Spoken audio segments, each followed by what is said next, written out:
چائے جناب بسم اللہ. ویسے چائے پیتے ہوئے ایک سوال ذہن میں آ رہا ہے، وہ یہ سوال ذہن میں آ رہا ہے کہ یہ چائے کو مشروبات کا مرشد کیوں کہا جاتا ہے؟ واہ شاہ صاحب، چائے کو مشروبات کا مرشد کیوں کہا جاتا ہے؟ آپ کو پتہ ہی نہیں؟ کوئی تو اس کے پیچھے ریزن ہوگی، کوئی تو اس کے واہ پیچھے واہ. لاجک ہوگی. یہ سمجھنے کے لیے نا شاہ صاحب، پہلے ایک اور بات میں آپ کو بتاتا ہوں کہ چائے میں اور بیوی میں ایک بات مشترک ہے.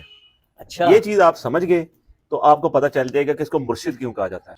وہ یہ کہ چائے اور بیوی سوکن برداشت نہیں کرتے. اچھا، ہاں، آپ دیکھ لیں، آپ نے اگر چائے کی موجودگی میں کوئی میٹھی چیز کھا لی، یہ مٹھائی کھا لی آپ نے، یا کوئی میٹھی چیز کھا لی، اس میں اتنی ایگو، سیلف ریسپیکٹ اور سینسٹیوٹی ہے کہ یہ جناب اپنا آپ فوت کر جائے گی، مر جائے گی، یہ موت پڑ جائے گی، گش پڑ جائے گا، پھیکی ہو جائے گی. یہ چیک کر لیں آپ، میں بلکہ آپ نے کبھی ٹیسٹ کیا ہوگا، کیا ہی ہوگا، نہیں، چیک یہ کیا آپ ہوگا. بات بالکل صحیح کہہ رہے ہیں، لیکن پھر بھی اچھا، ابھی یہ بات کولڈ سنیں. ڈرنک کے ساتھ یہ چیز نہیں ہوگی. آپ پیپسی کے ساتھ مٹھائی کھا لیں، جوس کے ساتھ مٹھائی کھا لیں، دونوں کا ٹیسٹ برقرار رہے گا، انہوں موت پہ جاندی صرف.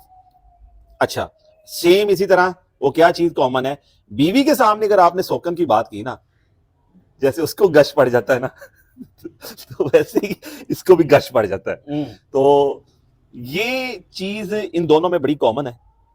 آپ اس کو سمجھ لیں کہ بیوی جو ہوتی ہے نا، جب اس کے عروج کا ٹائم آتا ہے نا، تو وہ سب کی سردار بن جاتی ہے، ساس کی بھی، نند کی بھی، بھابھی کی بھی، سب کی.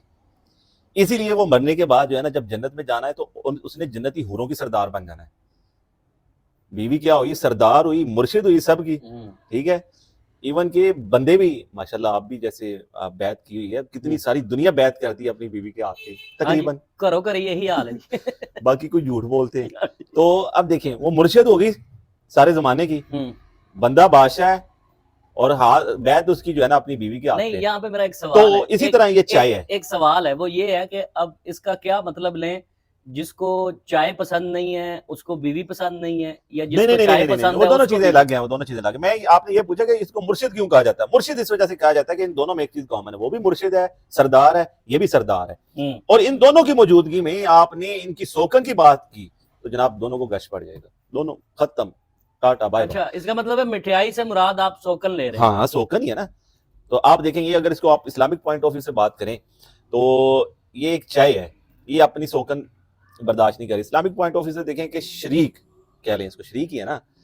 تو جب یہ شریک برداشت نہیں کری تو اللہ وحدہ لا شریک، سبحان اللہ، کیسی وہ بات کیسے کی آپ شریک برداشت کرے گا؟ کیسی پازیٹیو بات کی آپ نے. تو یہ جو ہے نا مرشد، لوگوں کو شاید اندازہ نہیں، میرا خیال ہے، باقی ہر بندے کی اپنی اپنی نہیں، رائے ہے. بڑی لاجیکل باقی بات دیکھتے ہیں کی لوگوں آپ کا نے. کیا ہے، اس کے حوالے سے اتفاق کرتے ہیں، اختلاف کرتے ہیں، ان کا حق ہے. اور دیکھیں نا، چائے پیتے ہوئے چائے کے کیفے میں بیٹھ کے ایک ایسی بات آپ سوچ بھی نہیں سکتے، گمان بھی نہیں کر سکتے کہ اس میں اتنی پازیٹیوٹی ہو سکتی ہے کہ جیسے بیوی شریک برداشت نہیں کرتی، بیوی سوکن نہیں برداشت کرتی، بیوی سوکن نہیں برداشت اور کرتی، یہ چائے بھی سوکن برداشت نہیں کرتی. چائے بھی سوکن برداشت نہیں کرتی. Very good.